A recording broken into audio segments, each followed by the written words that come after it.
Hello, कसे आहेत सगळेजण? तर आम्ही चाललो होतो बाहेर. त्या मुलाला उठवू लागलो, म्हटलं उठ भाऊ म्हटलं. नाही तर ते कसं आहे, झोपून राहिलं ना, तो जोपर्यंत उठवत नाही तोपर्यंत तो काय उठत नाही. त्याला म्हटलं उठ अगोदर, खाली जा म्हटलं, थांब तिथं. आणि तर चाललो होतो बाहेर तिघं पण. म्हटलं आता साडी ते काढून कुठली नेसवतीच कळत नाही, म्हटलं चल काढली एक बाहेर ठेवलं. पोरीला हाका मारते तर पोरगी काय लवकर यायचं नावच घेत नाही. म्हटलं चला तोपर्यंत माझी तर तयारी होईल. आणि माझ्या मागे इतके घाई लावतात ना ह्यांनी. आमची तयारी होऊन झाली तोपर्यंत ह्यांनी खाली येऊन थांबले पण. झालं का झालं म्हटलं, पटापट कपडे गोळा केले, टाकले एका साईडला आणि निघायची तयारी चालू होती.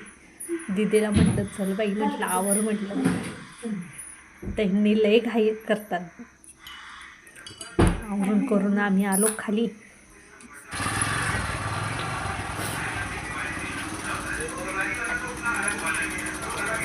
आम्ही चाललो होतो देवाला, पांडुरंगाला चाललो होतो आज. असंच मन झालं की चला बाहेर जावं कुठं. म्हटलं कुठं जाण्यापेक्षा त्याच्या देवाला जाऊन येऊ. तुम्ही म्हटलं चल. आम्ही इकडं आलतो. ते एक छोटंसं मंदिर आहे. म्हणजे म्हणतात त्यांनी, मला तर काय माहीत नाही, पण खरा विठ्ठल रुक्मिणी इथं आहे. आणि ते त्याचं काय तर असेल, ते काय मला माहीत नाही एवढं. पण खरं म्हटलं तर ओरिजिनल म्हणतात ते इथं. आता ह्याच्यात ओरिजिनल डुप्लिकेट काय नसतं बरं का, पण सांगतात म्हणून मी तुम्हाला सांगते. तर आम्ही गेलो इथं मंदिरात. खरं तर परवानगी नाही इथं व्हिडिओ करायची, पण मी कसं बसं तर काढला छोटासा व्हिडिओ आणि बंद केला. तरी बघा तुम्हाला दिसतंय का. तिथं दत्तगुरूचं मंदिर आहे छोटंसं.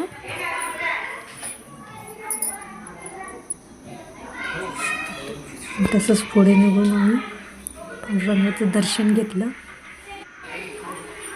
बघा आमची विठू माऊली पण नुसतं भारी नाही यायचं सुंदर. आणि बसायचं. परत बाहेर निघालो आणि गेलो आम्ही पण विठ्ठल रुक्मिणीचं पाया पडायसाठी मोठ्या मंदिरात. पण आत तर काय गेलो नाही आम्ही, कारण की आपल्याला बाहेरच हुडकत दर्शन बसायला करून लागलं. जातो. आतमध्ये जायचं म्हटलं तर खूप गर्दी असते तिथं. आता बघत असेल तुम्ही किती, बाहेरच्या साईडलाच एवढी गर्दी, तर आत किती असणार. बघा मंदिर इतके छान छान वस्तू तिकडे घेण्यासारखे ना. आणि मला स्वामींसाठी एक माळ घ्यायची होती.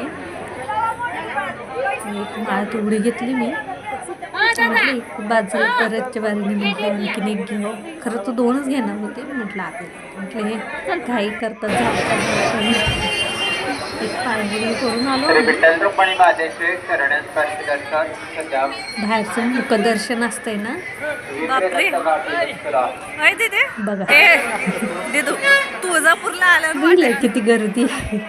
भरपूर गर्दी असते एवढी तिकडे. पब्लिक बघून आहे की नाही. आणि हे कायमच, आता काही तुळजापूरला एकादशी असंच नाही गर्दी काय असते नाही लय. तरी सुद्धा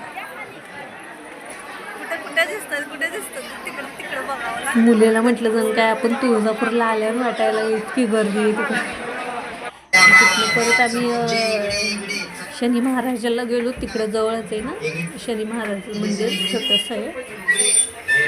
तेवढं आम्ही जाऊन पाया वगैरे पडून, कारण की आज शनिवार असल्यामुळं योग तर बघा. म्हटलं चला पाया वगैरे पडलो आम्ही लावूनच.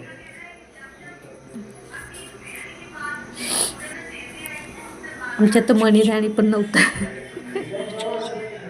मग कसं काय माझ्या तोंडातनं निघलं की म्हटलं चला. आणि आमच्या इकडे तर प्रसाद मिळतो बुंदीचा लाडू, इतका छान लागतो खायला. म्हटलं तेवढं मोबाईल चालू घेऊन करायला. आणि मुलाने बघा काय कारनामे केले. पोराने आमच्या येऊस तर झाडून काढताना काचच फोडून टाकली. आणि त्याला काहीतरी बोललं म्हणून ते निघून गेला. आल्यावरती कपडे वगैरे चेंज करून सोडून म्हटलं आता दिवा लावावं 3 संच. आणि ती माळ तेवढी ठेवली होती. म्हटलं स्वामींना माळ घालायची होती, मला कधी घालेल कधी नाही असं होतं. सकाळची कशाला वाट बघायची, म्हटलं आपण आत्ताच घालून टाकावं. स्वामींना तेवढी माळ घातली बघा.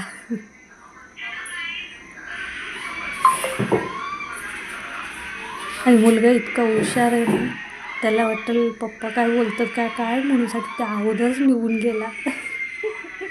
चला तर मग बाय.